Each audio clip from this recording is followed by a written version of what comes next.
사랑과 평강과 은혜로 오늘도 우리와 함께 하시는 주여와 하나님, 예수 그리스도 부활하신 부활주일 첫째 주간을 저희들이 보내고 있습니다. 성경 여러 곳곳에서 내가 새하늘과 새 땅을 창조하시겠다고 약속해 주셨는데, 바로 부활의 완성이 새하늘과 새 땅에 있음을, 하나님 나라에 있음을 늘 잊지 않게 하시고, 우리가 좋을 때나 힘들 때나 앞서갈 때나 뒤처질 때나 항상 우리의 삶의 방향은 하나님의 나라에 있음을 잊지 않게 하여 주옵소서. 오늘도 하나님의 나라로 한 걸음 더 나아가기 원하여 이 새벽을 밝히며 주님 앞에 나와 겸손히 머리 숙여 싸우니, 이 시간 가운데 주님 친히 임재하셔서 모든 것을 주님의 선하신 뜻대로 주관하시고 또 이끌어 주시옵소서. 감사드리며 우리 구주 예수 그리스도의 이름으로 기도드립니다. 아멘. 찬송 357장입니다. 357장.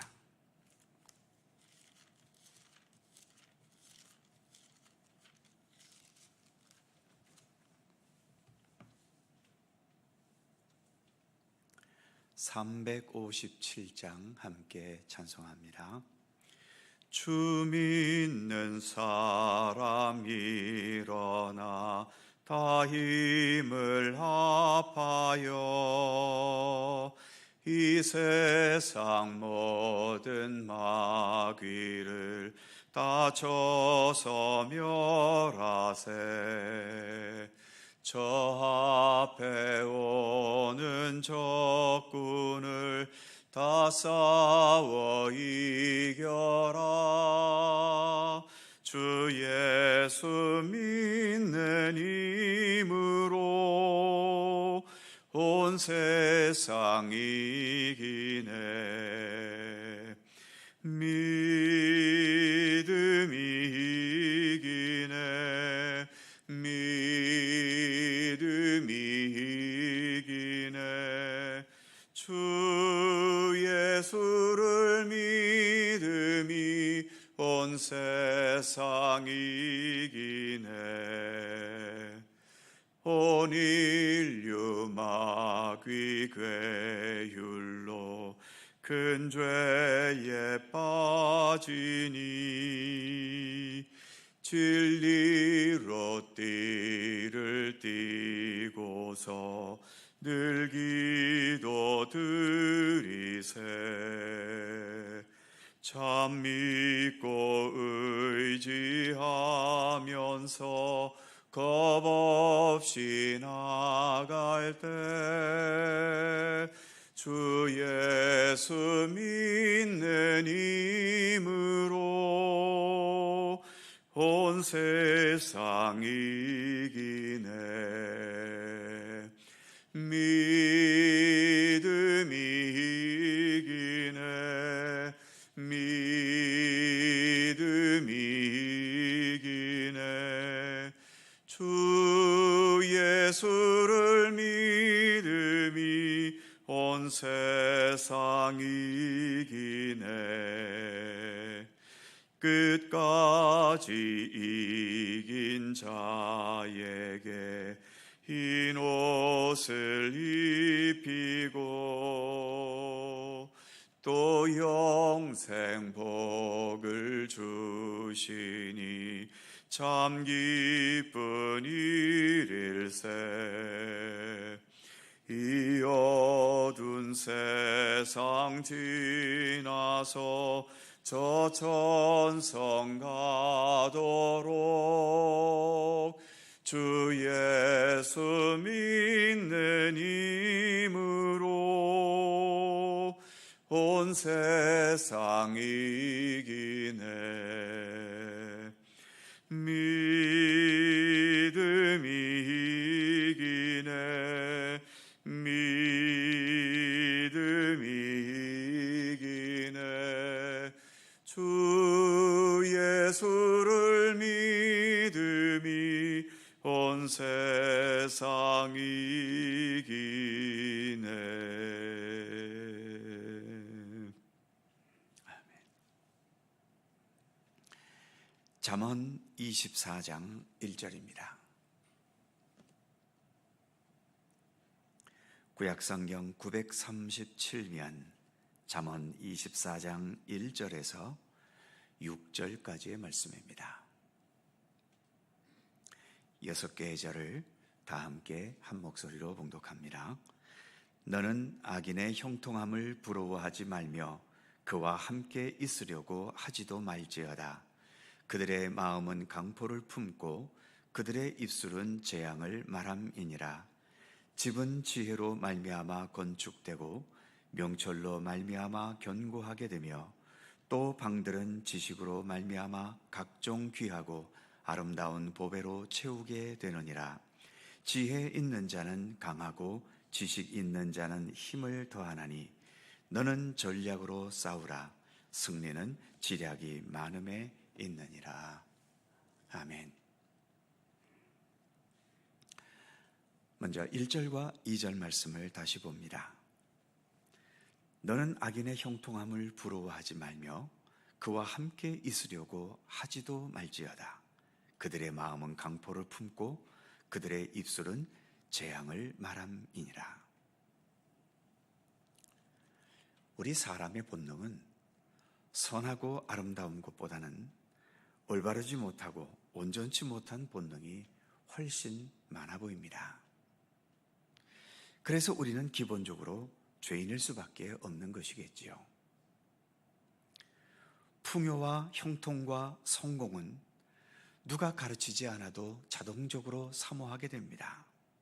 반면 선하고 정직하고 진실한 것은 저절로 되지 않지요.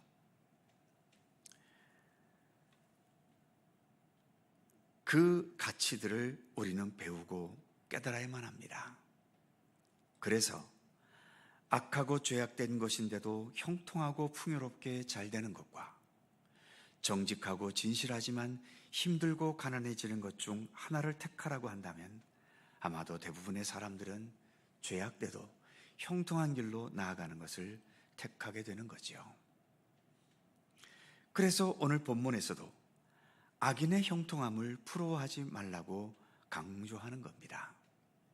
1절 후반부에서는 그런 자들과는 함께 있으려고도 하지 말라고까지 강조하고 있는 거지요.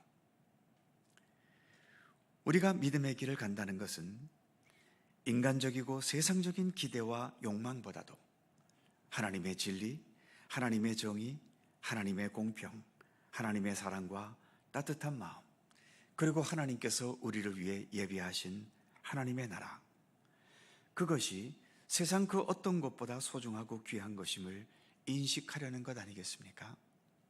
이런 것들을 더 사모하는 마음을 가지려는 것, 그것이 믿음의 길을 가는 것입니다. 그렇기 때문에 악인의 형통보다도 하나님의 뜻과 진리와 말씀을 더 소중히 여기고 굳게 붙잡으려는 경건의 노력을 기울이면서 이를 위해 늘 기도해야 하는 거죠. 무엇보다 우리 기독교 신앙의 핵심은 예수님의 십자가에 있지 않습니까? 십자가는 우리의 인간적인 형통을 의미하는 것은 결코 아닙니다. 치열한 고난과 또 죽음이 눈앞에 있다 하더라도 겟세마네 동산에서의 예수님의 기도처럼 나의 원대로 마시고 아버지의 원대로 하시옵소서, 그런 도리를 배워가는 것이 우리 기독교 신앙의 핵심이라는 것을 우리는 결코 잊어서는 안 될 것입니다. 이어지는 3절과 4절 말씀입니다.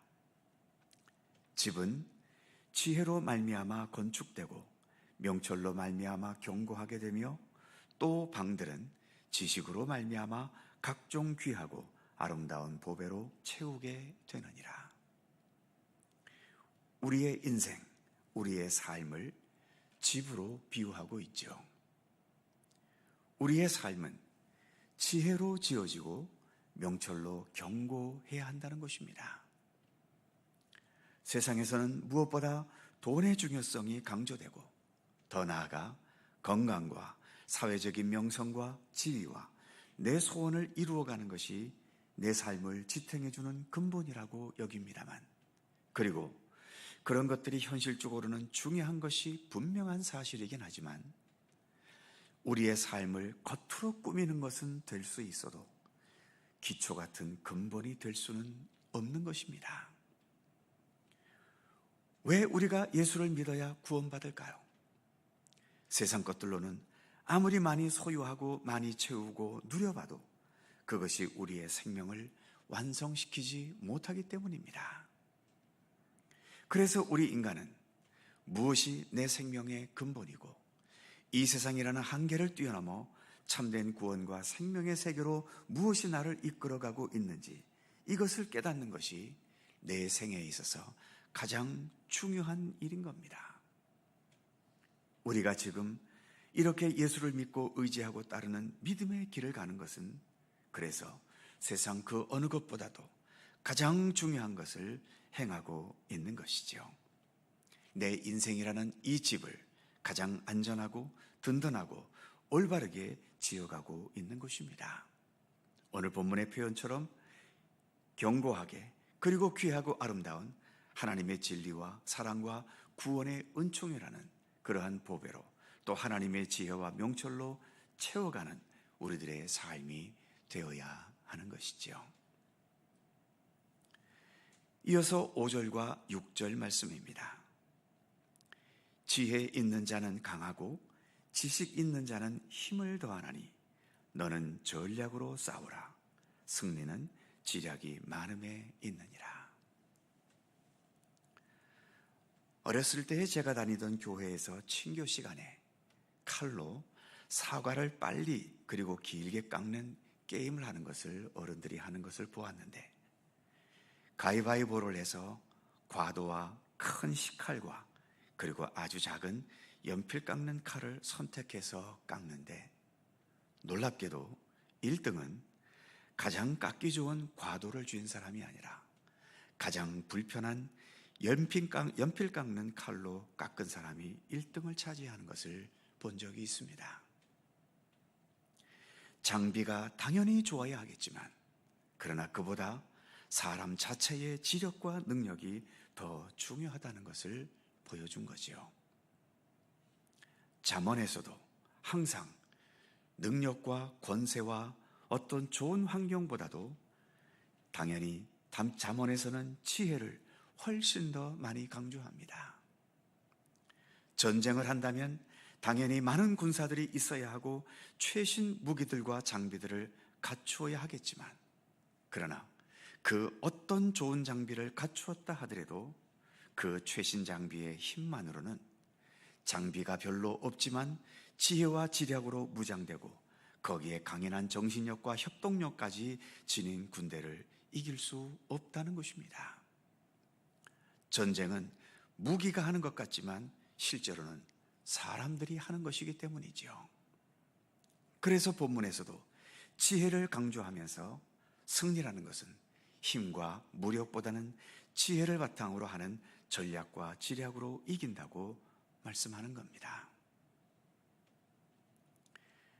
우리가 믿음의 길을 걷고 있습니다만 이 믿음은 세상의 지혜가 아니라 하나님의 지혜를 추구해 가는 것이지요. 하나님의 말씀과 진리로 우리 자신을 무장해 가는 게 믿음인 겁니다. 그래서 비록 우리가 세상적인 힘과 세상적인 능력은 부족하지만 우리는 믿음으로 세상을 이기고 믿음으로 악한 세력을 이기고 믿음으로 죽음의 세력을 이기고 그래서 믿음으로 구원에 이르게 되는 거지요. 믿음에는 하나님의 지혜가 있고 하나님에 대한 지식이 있습니다.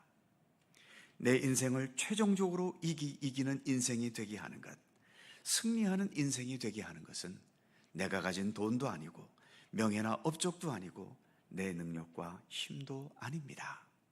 오직 하나님을 향한, 예수 그리스도를 향한 믿음만이 내 인생을 승리하는 인생이 되게 하는 것입니다. 오늘 우리가 부른 찬송처럼 믿음이 이기네, 믿음이 이기네, 주 예수를 믿음이 온 세상 이기네. 오늘도 우리는 그러한 승리의 길을 가고 있는 것입니다. 기도하겠습니다. 거룩하신 하나님, 오늘도 저희들로 하여금 주님을 향한 믿음의 길을 걷게 하시니 감사합니다. 우리가 이 믿음을 돈 주고 산 것도 아니고 어떤 세상적인 위대한 업적이 있기 때문에 하나님으로부터 상급으로 받은 것도 아니지 않습니까? 내가 주님을 알기 전 주님께서 나를 먼저 아셨고, 내가 주님을 택하기 전에 주님께서 먼저 나를 택해 주셨고, 주님께서 먼저 우리의 길과 진리와 생명이 되셔서 우리로 하여금 참된 구원과 진리의 길로 우리를 이끌어 주시는 주님의 은총과 은혜가 항상 먼저였음을 고백합니다. 그러기에 우리가 지금 이렇게 믿음의 길을 갈 수 있는 것도 주님께서 우리에게 베푸신 그 은총과 그 어느 축복과 비교할 수 없이 가장 귀하고 복된 은혜와 축복을 우리에게 허락하셨음을 믿습니다. 이 믿음의 길을 걸어가는 것을 늘 감사할 수 있게 하시고, 내가 세상 그 어떤 재물과 권세와 영광을 얻은 것보다도 내가 주 예수 그리스도를 믿고 살아가는 믿음의 백성이라는 이 자부심을 가장 큰 자부심으로 여기며 살아갈 수 있도록 우리에게 굳건한 믿음을 더하여 주시옵소서. 본문의 말씀처럼 악인의 형통함을 부러워하지 않도록 우리와 함께하여 주시고, 더욱더 하나님께서 살게 하시는 내 인생, 이 인생 속에 세상적인 재물과 권세와 육신의 욕망으로 치장하지 않게 하시며, 더욱더 주의 말씀과 훈계와 주님의 지혜로 더 온전히 채워가는 우리들의 삶이 되게 하여 주시옵소서. 우리의 믿음을 더 굳건하게 붙들어 주셔서 이 세상을 살아가면서 이런 상황 저런 상황을 만나고 이런 상처 저런 아픔을 겪을 때도 있고 이런저런 위기와 아픔과 또 여러 시련 속에 처할 때도 있지만, 주님께서 허락하신 이 굳건한 믿음을 통하여 모든 세상의 조건들을 이겨나가며 거침없이 하나님의 나라를 향해 힘차게 나아가는 우리들의 믿음의 발걸음이 될 수 있도록 하나님 오늘도 우리를 도우시고 이끌어 주시기를 원하옵고 기도합니다. 오늘도 새 날을 주셔서 감사합니다. 주의 말씀과 함께 오늘도 하루를 살아가오니 주께서 변함없이 우리의 선한 목자가 되시고 우리의 힘이 되시고, 또 이렇게 저렇게 날아오는 여러 위험과 고민과 또 걱정과 또 눈물의 모든 방패가 되어주셔서 주님으로 인하여 늘 마음의 평안과 감사함을 잃지 않는 우리들의 삶이 될 수 있도록 함께해 주시옵소서. 언제나 우리와 함께 하시는 주님께 감사와 찬양과 영광을 돌리오며 우리 구주 예수 그리스도의 이름으로 기도하옵나이다. 아멘. 하늘에 계신 우리 아버지, 아버지의 이름을 거룩하게 하시며 아버지의 나라가 오게 하시며 아버지의 뜻이 하늘에서와 같이 땅에서도 이루어지게 하소서. 오늘 우리에게 일용할 양식을 주시고 우리가 우리에게 잘못한 사람을 용서하여 준 것 같이 우리 죄를 용서하여 주시고 우리를 시험에 빠지지 않게 하시고 악에서 구하소서. 나라와 권능과 영광이 영원히 아버지의 것입니다. 아멘. 함께 기도하시고 자유롭게 돌아가시겠습니다.